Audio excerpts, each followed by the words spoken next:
utmost efforts to support this comprehensive national dialogue, including the Russian offer to host that Syrian dialogue in Moscow. We call upon all member countries to encourage the national Syrian opposition to take part in this comprehensive national dialogue.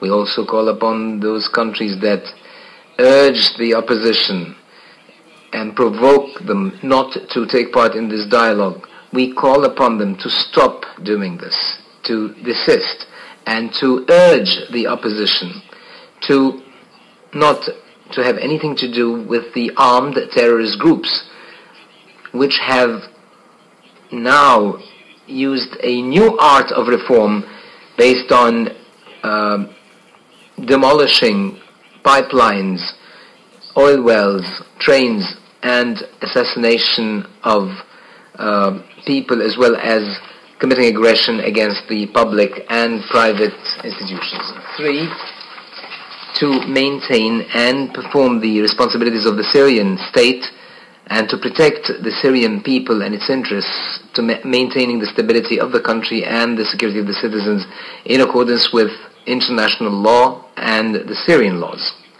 No country can accept the presence of armed terrorist groups on its territory, and it cannot allow these groups to implement attacks against its institutions and private and public property, or against civilians or military personnel.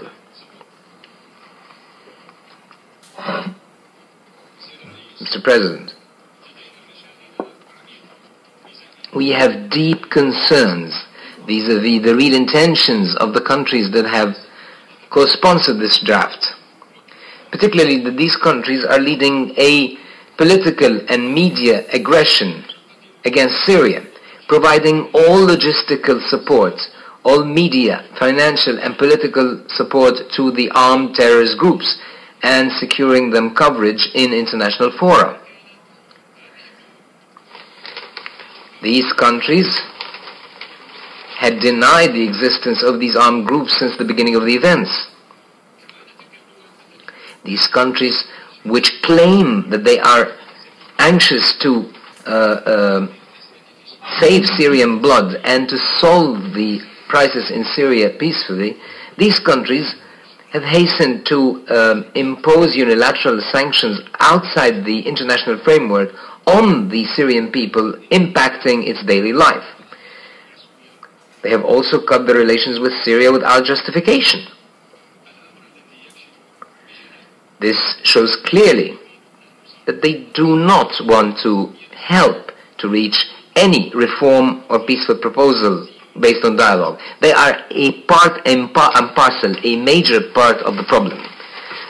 Here, from this rostrum, we call on them to stop interfering in the internal Syrian affairs and to stop adding fuel to the fire of violence and sectarian strife in Syria. Syria, the land of and the future of all Syrians, without exception, including the opposition. Today, Mr. President, we are before a par excellence biased resolution that has nothing to do with the events in Syria. The co-sponsors have rejected any amendments to that draft, including an invitation to the opposition to dissociate itself from armed groups. That in itself explains everything. They meant not to give any responsibility to the armed terrorist groups for launching terrorist attacks against the institutions of the state or civilians, or even condemning these attacks, including the suicide attacks against Damascus and Aleppo. They have ignored a reference to the responsibility, the sole responsibility of the Syrian state, the exclusive responsibility to protect its citizens from these attacks. They have paid no heed to the serious reforms in Syria, including the new constitution. Add to this, Mr. President, that this draft adopted decisions and resolutions that were unbalanced and would only lead to an intensification of the crisis, resolutions that were passed by the League of Arab States that violate Syrian sovereignty, which was provided for under the United Nations Charter and all international laws, and violate every international law. Here I would like to refer to a paragraph in the last resolution by the League of Arab States, which was provided for in the draft resolution, and let me quote. The resolution of the League of Arab States says the following: the League decided to provide all forms of financial and political support to the Syrian opposition. End of quote. This paragraph represents an official and clear invitation to providing logistical support and providing weapons to the armed opposition to continue, to encourage it to continue its attacks, its terrorist attacks in Syria, including the terrorist suicidal attacks which claimed the lives of hundreds of civilians in the capital Damascus and in Aleppo. The armed terrorist groups adopted these attacks officially and through the rostrum of the satellite channels of the GCC and its media are those which are going to receive all financial support under the League's resolution.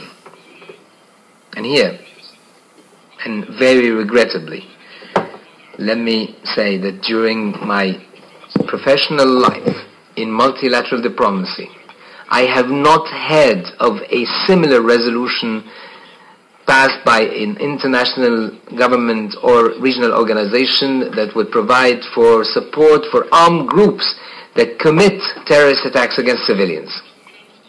While we presume that the interest of those organizations would be to look for ways to deal with these groups and organizations, not to support them, and not to give them a political cover or a media cover.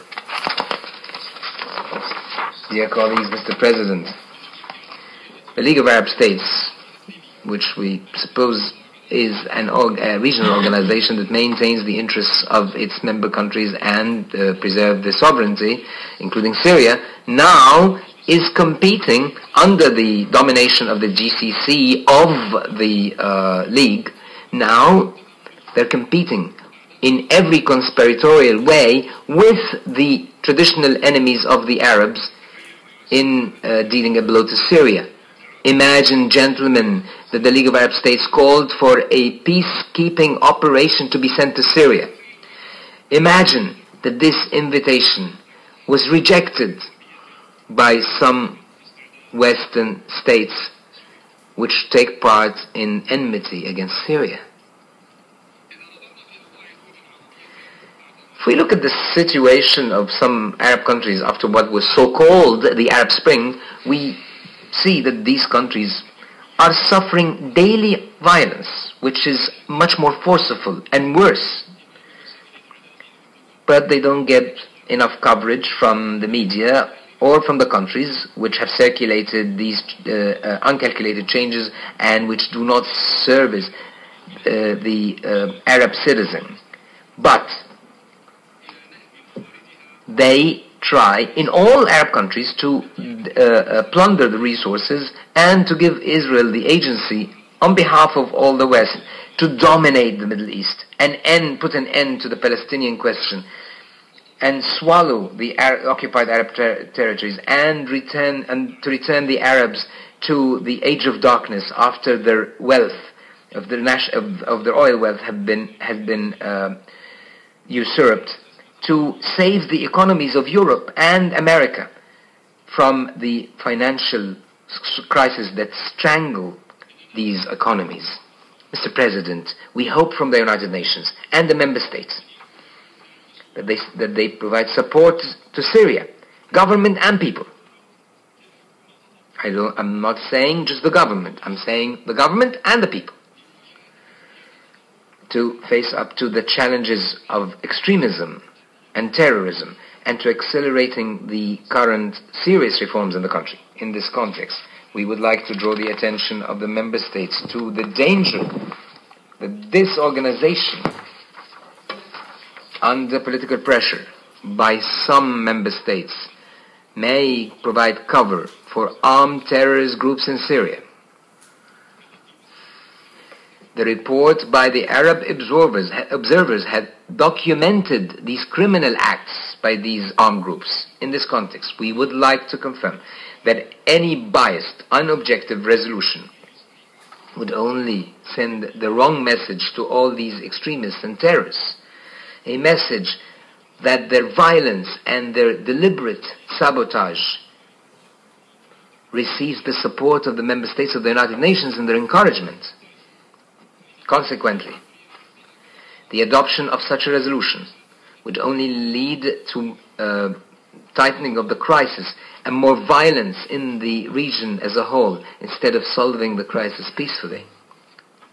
We therefore, Mr. President, we would like to put this draft resolution to a vote, and we appeal to all countries that they do not become party to more chaos and more crisis. We appeal to all of you to vote against this draft resolution against Syria, in view of all the reasons that I have referred to. In conclusion, Mr. President,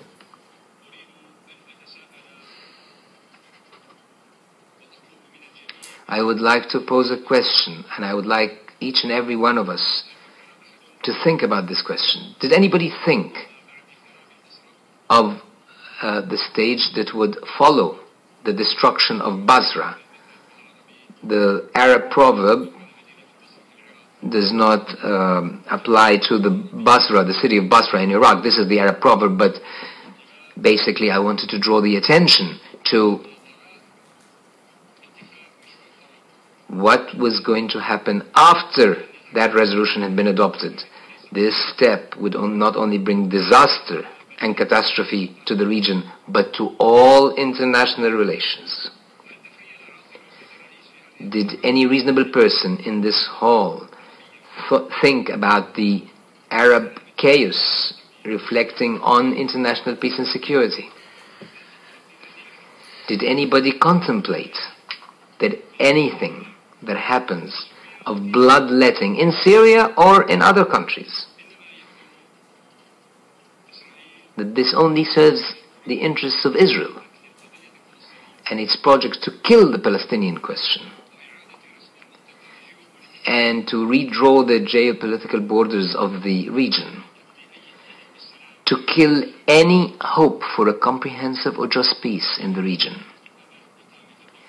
including the hope to establish a Palestinian state on the borders of the 4th of June 1967. Mr. President, the whole question is that some of the co-sponsors would like to settle accounts with Syria. These are old political questions with the West. Old and new with some Arabs, unfortunately. Thank you, Mr. President. I thank the representative of the Syrian Arab Republic, and I now give the floor to the representative of the Bolivarian Republic of Venezuela.